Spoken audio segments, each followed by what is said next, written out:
Principle 5. Separate the signal from the noise. Much of what you hear from analysts is just their opinion. It's not necessarily truth, and they may be focused on things that are a current distraction versus a threat to the long-term success of the company.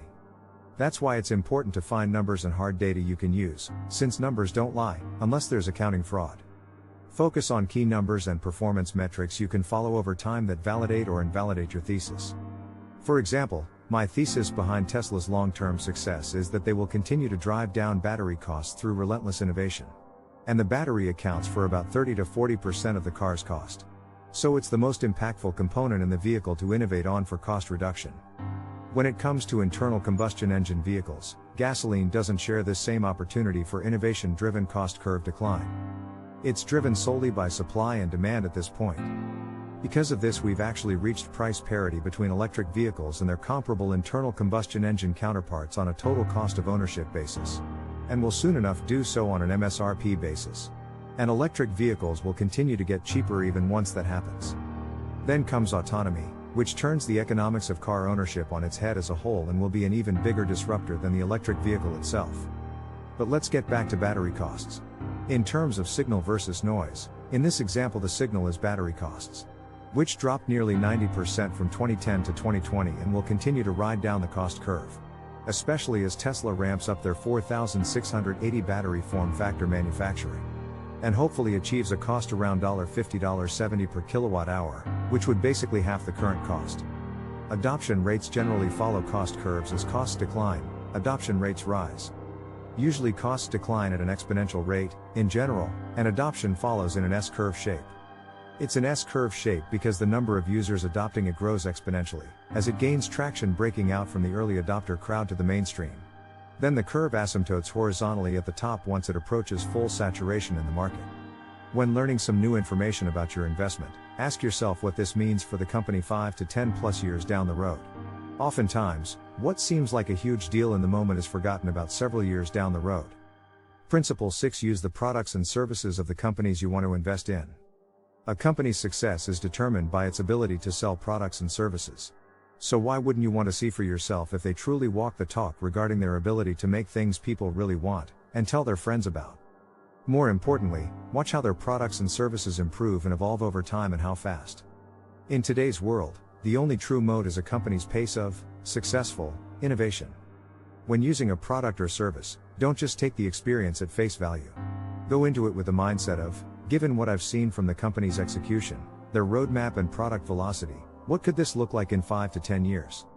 Learn the company's roadmap, since that is really what you're investing in. Be your own source of truth whenever you can.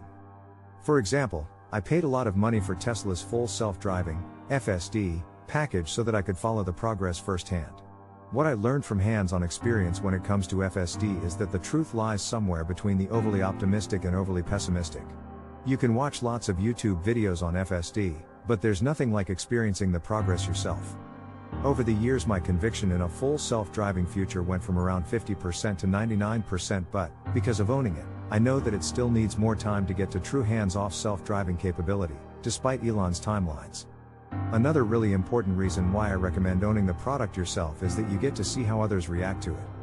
I was reading all this negative stuff about Tesla's build quality on their cars. For example, panel gaps are too wide and inconsistent, but every single person who got in my car had the same reaction. What is this spaceship? I wasn't expecting this. Wow. Insane. I got to see the visceral response people had towards this product that you think would be a dud. If you only read the abundance of negatively biased mainstream media headlines about it. When doing your product research, look for 10x products and services. These are the products and services that are 10x better than existing solutions. That's usually where you'll find the disruption. Principle 7. Know who's running the company. Listen to every interview and talk you can find with founders and leaders from the company, as well as from lots of other companies. As a real investor, your job is to know the founders and leaders at your company as well as you can. The most successful companies in the world have all experienced turmoil to some degree. Even Tesla has been close to bankruptcy twice in their history. You want evidence leadership has been able to achieve success through pressing challenges. Since anyone can come on board a rocket ship where you'd have to work hard to screw it up. When you invest in a company, you're investing in its founders, leadership and talent first and foremost. You're investing in their ability to navigate through any challenge and solve both their and their customers' problems. It's the collective minds of the individuals in a company that create the products and services that ultimately drive the success of the company. And thus, its stock price over the long term. After listening to hundreds of hours worth of founder and executive interviews and following their progress as they executed on their ambitions, I was able to gather enough data points to know who was able to walk the talk, who was a long-term thinker capable of seeing a long-term vision through, and who was a true visionary. You want to invest in long-term thinkers and become a long-term thinker yourself. Avoid investing in CEOs who give too much emphasis on the next quarter's goals. The most extreme example of long-term thinking I've seen is Elon's 1,000-year visions he has for his companies. Listening to founder and leader interviews and talks is also a great way to learn about different industries, behavioral trends and the problems businesses are focused on solving. It's probably the best hack I can offer as far as predicting the future goes. I'd also recommend going even deeper and listening to interviews and talks from employees and former employees who understand the business from the inside at a deep level, since they were in the weeds daily. It's your job to be a detective, which means piecing together as much information as possible to be able to extrapolate out the collective potential of the organizations you're investing in. YouTube is the most underrated resource in the world, in my opinion. You should be able to find most founder, executive and employee interviews and talks on there. Also, Twitter, podcasts, TikTok, Google, and iTunes can be great resources to find more interviews and talks with founders. Principle 8: Understand the long-term strategy. This follows up nicely with the previous principle, since the best way to understand a company's strategy is to listen to their executives talk about it in interviews and talks. If you listened to Elon Musk's Stanford E-Corner talk back in 2003, you would have learned that he knew investors and the government wouldn't have invested in SpaceX if he told them it was to fund a mission to Mars. He knew he had to generate revenue another way. So, his vision was to: first, make reusable rockets that decrease the cost of getting load to orbit dramatically. And make transporting goods and people to space eventually affordable, given enough economies of scale. Then, use the unfair advantage of getting loads to space far cheaper than anyone else to launch tens of thousands of low-orbiting satellites into orbit around the Earth. This would unlock high-speed satellite internet for many parts of the world which don't have access to fiber internet speeds, including much of rural America. So, if they were able to solve reusable rockets and see this vision through, they'd be serving an unserved, or underserved, market with no, or very, limited competition. More importantly, they'd also be building the infrastructure for future interplanetary communication in the process.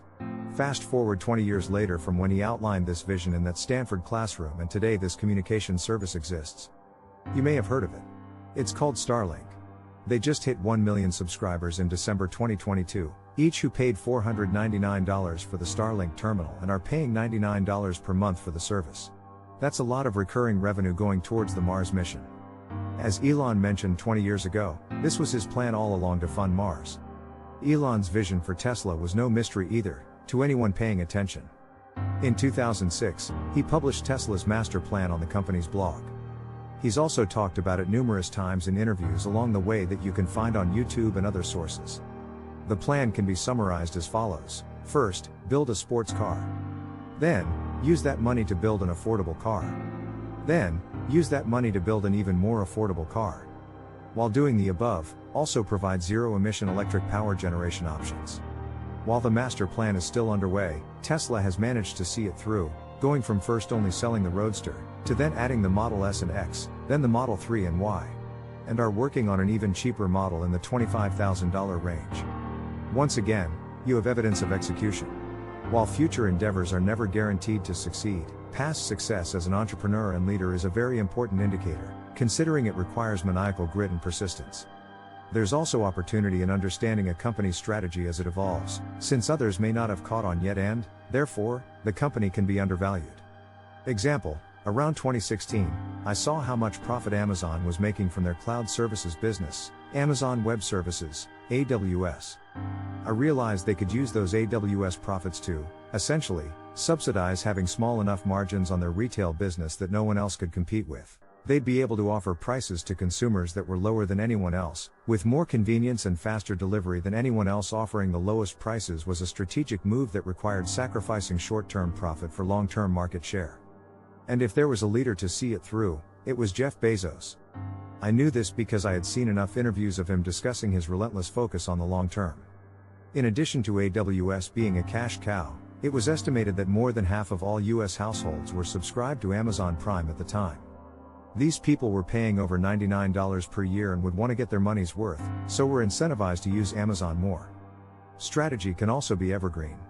For example, a lifelong strategy that both Musk and Bezos live by and preach about is the importance of innovating on the customer's behalf. And the fact that pace of innovation is the only true moat. It's shocking how few people know anything about the companies they invest in. Your information advantage is everything.